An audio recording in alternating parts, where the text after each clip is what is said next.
Welcome to a new podcast episode of Nina's Apothecary. I'm thrilled you're joining us again. Today's topic is a significant one. I'm very excited because it's also my first podcast available in 3 languages: German, English, and Italian. I think it's really cool and I'm looking forward to it. Why am I doing this? I've received feedback that while English is cool, it's not always the best fit for everyone. So I've decided to take on the task and create content in 3 languages. Many people, not just customers at the pharmacy, but also friends, acquaintances, and family members have thyroid problems. It seems to be an increasing issue. That's why I've decided to make an episode about this important gland, this essential organ in our body.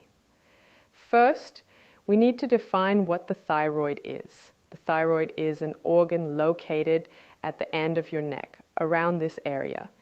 It consists of 2 lobes connected by an isthmus, a bridge of tissue. Its function is to produce thyroid hormones. This sounds simple, but the system behind it is much more complex, as these hormones and the thyroid itself influence almost every process in our body. This is particularly evident in metabolism and energy balance, among many other functions, which we will discuss later. What are these thyroid hormones? The most important ones you've probably heard of are T3 and T4. T3 is triiodothyronine and T4 is thyroxine. They are mainly responsible for various processes in our body. I'll just mention the most important ones: energy balance, metabolism, heart function.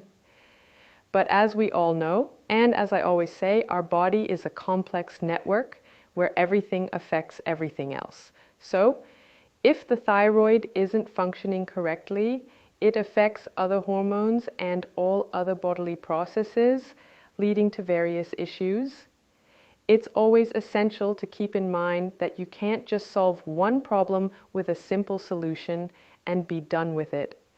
Everything is interconnected. That's why you'll often hear similar tips and advice from me that are essential for everyday life.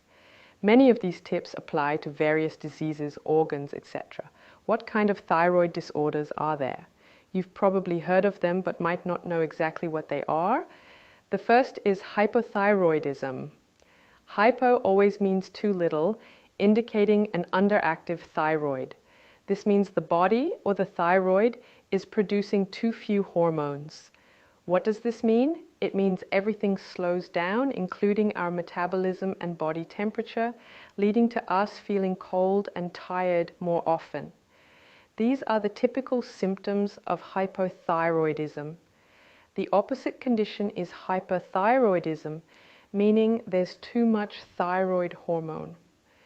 You might know people who are very thin and seem agitated and nervous. This is in contrast to the weight gain seen with hypothyroidism. With an excess of thyroid hormones, weight loss, nervousness, and a feeling of being overheated may occur. Although this may sound desirable to some, it's not healthy. We should aim for balance. And with hyperthyroidism, it's like pressing the gas pedal in a car and getting stuck there, which is obviously not what we want. Then there are autoimmune diseases related to the thyroid. An autoimmune disease is when the body incorrectly attacks its organs or functions. It's a malfunction where the body doesn't recognize, in this case, the thyroid as a friend, but sees it as a foe and attacks it. There are 2 forms of autoimmune disease. Hashimoto's, which you may have heard of, can lead to hypothyroidism with similar symptoms of sluggishness. The other is Graves' disease, associated with hyperthyroidism, leading to symptoms like significant weight loss and the characteristic bulging eyes, known as Basedow's eyes. Some people with this condition have very prominent eyes, are very thin, and seem overly agitated. That's the second autoimmune disease related to the thyroid. If I suspect, or even if I have no suspicion and don't know if I have a thyroid issue, how would I find out? The first step is to see a doctor, which is always very important. Regardless of what's going on with the thyroid, I need to visit a doctor either because I have some of the previously mentioned symptoms and think it's odd, or because someone else has suggested I should have my thyroid checked. The doctor can perform a blood test to check the thyroid hormone levels to see if they are elevated or decreased and understand what's going on. Of course, other examinations, such as an ultrasound, can be done depending on the symptoms. This way, I can determine if everything is okay with my thyroid or if my symptoms might have another cause. If my suspicion is confirmed and I have a thyroid hormone imbalance, I will most likely be prescribed medication that will either increase or decrease thyroid hormone activity. This is the standard procedure for a doctor treating a thyroid condition. In more severe cases, surgery may be necessary, but it always depends on the specific thyroid issue. As with any other medical issue, it's essential to look at each case individually, ensuring precise diagnosis and treatment. Because the thyroid is such a small and delicate organ, frequent checkups are necessary to ensure proper medication dosing. Those who have experienced this know the routine, starting with a certain dose, then adjusting it up or down to see how it works. The medications are also in micrograms, meaning that it's often possible to quickly get the thyroid back on track, but it's crucial to take the medication daily. As with all other diseases, symptoms, ailments, and desires, lifestyle is incredibly important. Again, we're back to the usual topics: stress, diet, exercise, drinking water.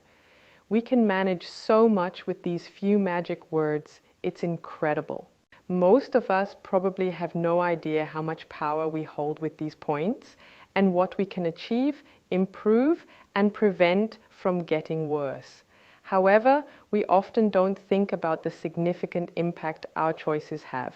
We eat something here, snack something there. It doesn't seem to matter at the moment, but overall it has a huge influence, especially on our thyroid.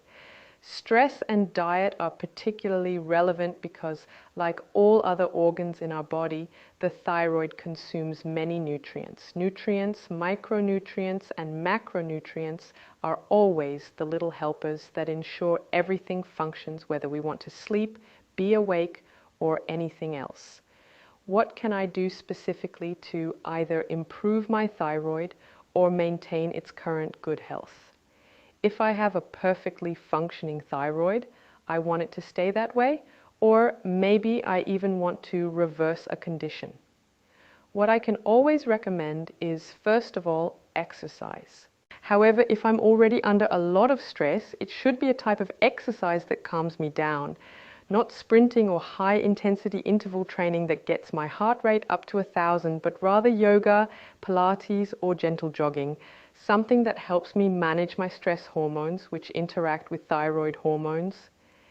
Then there are breathing exercises, which are very important for everything, but also for the thyroid. There are many cool options. You can do these at home. Just get up 5 to 10 minutes earlier and do some breathing exercises or take a short break at work. It doesn't require any special knowledge, equipment, or a lot of time. It's something you can do on the side, and it helps tremendously. Meditation also plays a similar role and can be very supportive for various diseases, including the thyroid. As we've heard, it's often related to energy balance and stress. There are thousands of resources on YouTube where you can start easily, sit down, and see how it goes. In the beginning, it might only take 5 minutes. I also struggled at the beginning, but it really helps. And it's a different start to the day if, for example, I begin with it. Another very important point is nutrients. I'll just name a few. Of course, we need a good basic supply first, meaning a good multivitamin supplement, and then we add the finishing touches where needed. A lot has been done in research in recent years, especially concerning the thyroid and nutrients. It used to be said, and it's still in the minds of many doctors, that you shouldn't take selenium and iodine, for example, if you have Hashimoto's. However, it has since been discovered that this isn't true, and please always consult with your doctor. But iodine and selenium are extremely important for Hashimoto's and other thyroid conditions. I really recommend just buying iodized salt. Many of these organic salts are uniodized because organic means no additives. However, in Austria, Germany, and Switzerland, it is usually the case that we consume very little iodine because we eat very little fish, especially very little sea fish.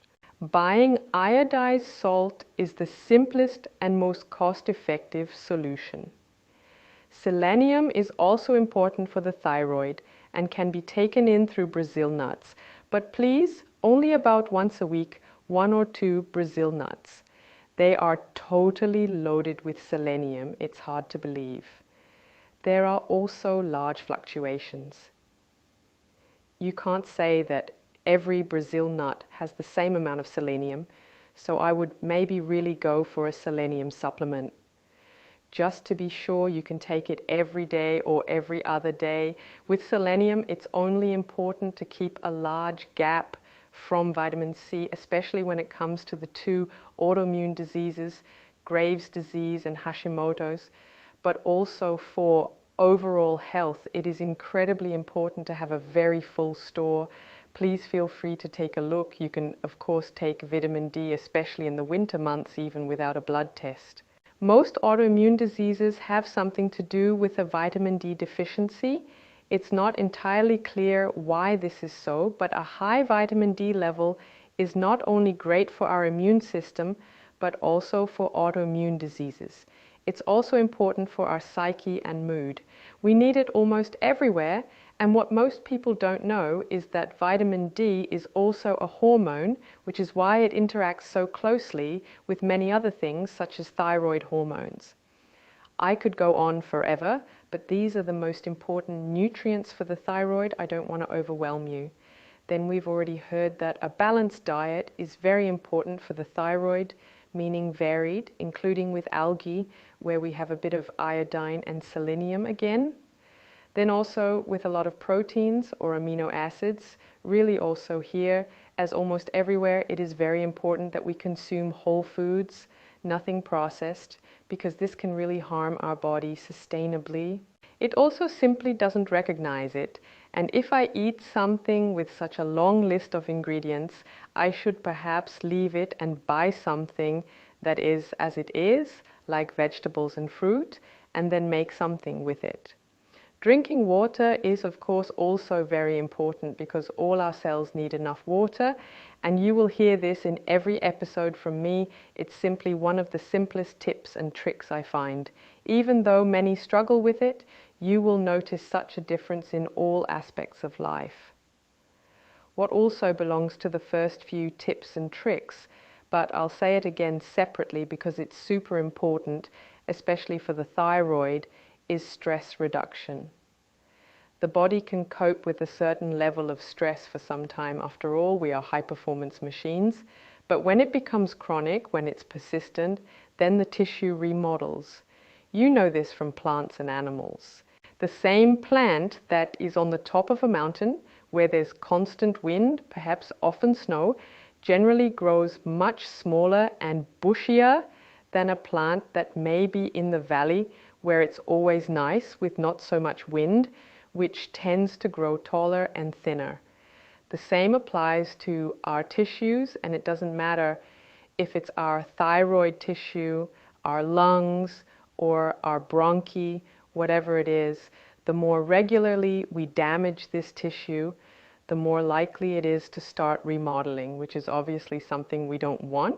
We do not want to subject our body to permanent stress so that it starts to adapt to always being stressed. So actively take steps to remove stress. Also consciously decide to take a 5-minute breathing exercise break and then continue. It doesn't have to be long, just something to step out of the stress. So I hope you've now got a small insight into the huge topic of the thyroid. I would be thrilled if you shared your experiences with your thyroid conditions, your health, and send them to me, either on Instagram at Nina Malenk or on TikTok under Frau Apotheker, or on my website, karish.et. You can also write me an email. Or best, if you see me, just talk to me. Or you can write me a review here on Spotify, on YouTube, on Google, on Apple. You can also just leave a comment there. I always find it super interesting when I also hear, okay, maybe you do it this way or that way. Maybe we have even more tips. Maybe you are more experienced because you've been dealing with a thyroid issue for longer. So I would be mega happy, and I say thank you very much for listening, for maybe watching, for rating, for promoting, for forwarding. If you know someone who also has thyroid issues, feel free to forward this episode. And if you have more questions, then please feel free to contact me anytime. I'm always super happy about all your messages, and so all that remains for me to say is thank you and cherish yourself.